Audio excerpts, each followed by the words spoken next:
जिस बिहार के मुख्यमंत्री ने अतीक अहमद जैसे डॉन को, अपराधी को, क्रिमिनल को अतीक जी जैसा संबोधन किया है, निश्चित तौर पर अतीक अहमद का जो समर्थन करने वाले लोग हैं उसका दुस्साहस तो बिहार के अंदर बढ़ेगा। अतीक अहमद को अमर बनाने वाले लोग कौन हैं? पहले इस बात को समझिए कि अतीक अहमद आने वाले समय में अतीक अहमद का कोई मजार बन जाएगा, अतीक अहमद के मजार पर कोई प्रणाम करने वाले, झुकने वाले लोग मिल जाएंगे। ये अचरज नहीं है। सबसे बड़ी बात तक कि कई लोग तो कह दिया कि उनको भारत रत्न चाहिए। सबसे बड़ी बात क्या होती है कि अतीक अहमद के समर्थन में जो लोग आए हैं वह एक प्रकार से इस देश के साथ राष्ट्रद्रोह कर रहे हैं। इस प्रकार के व्यक्ति के साथ जो अतीक अहमद के साथ हैं, एक अपराधी के साथ हैं, अपराधी के साथ उसका साथ दे रहे हैं, उसके साथ राष्ट्रद्रोह संबंधित मुकदमा दायर होना चाहिए और सरकार को कड़ी कार्रवाई करनी चाहिए। इसके अंदर एक ऐसा राजनीतिक दल है, कांग्रेस ने, सपा ने और बहुत सारे ऐसे राजनीतिक दल ने अतीक अहमद को पूरी तरीके से सहयोग करने का काम किया, उसको ताकत प्रदान करने का काम किया। राजनीतिक दल जब कोई सत्ता में आती है तो अपराधियों पर लगाम लगाना उसका काम होता है, अपराधियों को अपराधियों जैसा महिमा मंडित करने का काम उसका नहीं होता है। उत्तर प्रदेश की सरकार ने उत्तर प्रदेश में पूरी तरीके से माफिया राज उस हटाने का संकल्प लिया है और इसी संकल्प के कारण अतीक अहमद का जो साम्राज्य था वो पूरी तरीके से ढह चुका है। नमस्कार, आप देख रहे हैं न्यूज़ टेल बिहार। जिस तरह से कल जो है पटना जंक्शन के समीप जुम्मे की नमाज के बाद मुस्लिम समुदाय के लोग जो हैं अतीक अहमद अमर रहे के नारे के साथ कहीं ना कहीं भाजपा पर जो है कहीं ना कहीं तीर मारा है और बहुत सारे जो है नारे लगाए हैं। तो उस पर बात करने के लिए हमारे साथ अभी भाजपा के प्रवक्ता आशुतोष झा जी हैं, इनसे भी बात करेंगे। जिस तरह से सर कल पटना जंक्शन के समीप जो है अतीक अहमद अमर रहे जो नारा लगाया गया है और भाजपा पर भी कहीं ना कहीं तीर साधा गया है, सर इस पर क्या कहें? देखिए, अतीक अहमद है कौन? इस देश की जनता पूरी अच्छे तरीके से जानती है कि अतीक अहमद एक डॉन है, अतीक अहमद अपराधी है और अतीक अहमद ने अपने इलाहाबाद और उसके अगल बगल के ज़िले में एक आक्रांत जैसा माहौल पैदा कर दिया था। वो हत्या, लूट, बलात्कार जैसे केस में भी काफ़ी वो दोषी था। जिस बिहार के मुख्यमंत्री ने अतीक अहमद जैसे डॉन को, अपराधी को, क्रिमिनल को अतीक जी जैसा संबोधन किया है, निश्चित तौर पर अतीक अहमद का जो समर्थन करने वाले लोग हैं उसका दुस्साहस तो बिहार के अंदर बढ़ेगा। इसीलिए निश्चित तौर पर अतीक अहमद को मुसलमानों का नेता मत बनाइए। अतीक अहमद एक अपराधी है। अतीक अहमद के साथ उत्तर प्रदेश की सरकार ने जो अपराधियों के साथ जैसा व्यवहार होता है वैसा ही व्यवहार अपराधियों के साथ किया है।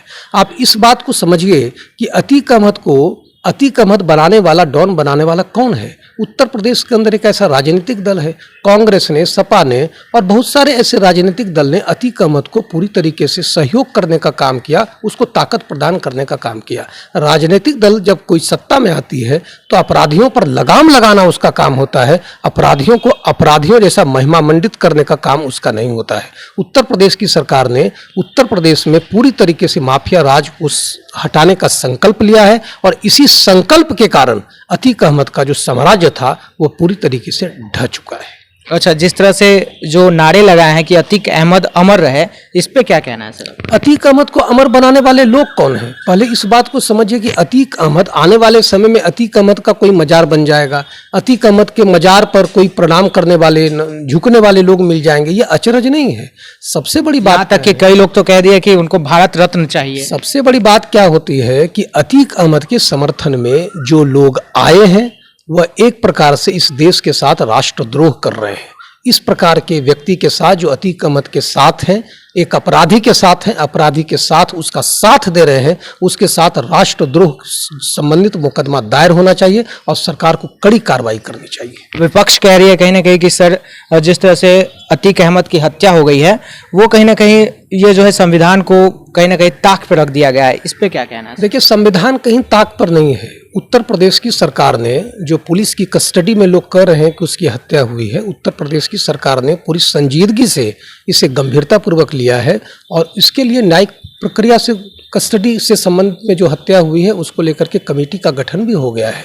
इसीलिए सरकार आने वाले समय में उसका रिपोर्ट देगा कि क्या कारण है। लेकिन अतीक अहमद को महिमा मंडित मत कीजिए, ये प्रयास होना चाहिए और सरकार का यह कर्तव्य होता है, चाहे किसी प्रदेश का वो अपराधी हो, अपराधियों के साथ अपराधियों जैसा ही व्यवहार किया जाता है। उसके अपराध को पूरी तरीके से समाप्त करने के लिए जो अभियान सरकार को चलाना चाहिए, वो सभी सरकार को उत्तर प्रदेश की सरकार जैसा ही अभियान चलाने की आवश्यकता है। यानी कि बिहार में भी वो मॉडल लाना चाहिए। निश्चित तौर पर बिहार के अंदर कोई अपराधी है तो अपराधियों को महिमा मंडित करने की तो आवश्यकता नहीं होनी चाहिए। अपराधियों के साथ जो भारतीय संविधान के अंदर अनुच्छेद है, उस अनुच्छेद के तहत कड़ी कार्रवाई होनी चाहिए। योगी मॉडल होना चाहिए यहाँ भी। निश्चित तौर पर होना चाहिए। सरकार का मतलब ही अपराधियों पर नकेल कसना होता है। उत्तर प्रदेश के अंदर योगी जी ने क्या किया? योगी जी ने तो अपराधियों पर नकेल कसा।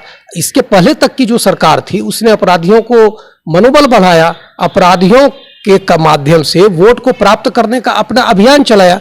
आखिर अतीक अहमद तो अपराधी था, सपा से सांसद कैसे हो गया? अतीक अहमद तो अपराधी था, क्रिमिनल था, वो विधायक कैसे हो गया? केंद्र के अंदर सरकार थी कांग्रेस की, कांग्रेस के एक नेताओं ने अतीक अहमद को जेल से छुड़ाने के लिए फोन तक किया था उत्तर प्रदेश सरकार को। तो सबसे बड़ी बात है कि यह जानते हुए कि अतीक अहमद एक अपराधी है, तो एक अपराधियों के मनोबल को तोड़ना चाहिए, मनोबल को बढ़ाना नहीं चाहिए। और आप यदि किसी अपराधियों का मनोबल बढ़ाते हैं तो समाज के साथ आप न्याय नहीं करते हैं, समाज के लोगों को भयभीत करते हैं। इसीलिए अतीक अहमद के साथ जो मनोबल बढ़ाया गया था, इलाहाबाद और अगल बगल के जिलों में लोगों के मनोबल को तोड़ा गया था। इस मनोबल को तोड़ने के अभियान में जो दल शामिल है, देश की जनता उसे किसी हालात में माफ नहीं करेगी। जी, तो ये थे हमारे साथ बीजेपी के प्रवक्ता आशुतोष कुमार झा जी, और आपने इनसे जाना कि किस तरह से जो कल जो पटना जंक्शन के समीप जिस तरह से मुस्लिम समुदाय के लोग ने जिस तरह से अतीक अहमद अमर रहे का नारा लगाया था, उस पर इनका क्या सोचना है आपने साफ तौर पर सुना। आप देख रहे थे न्यूज़ टेल बिहार।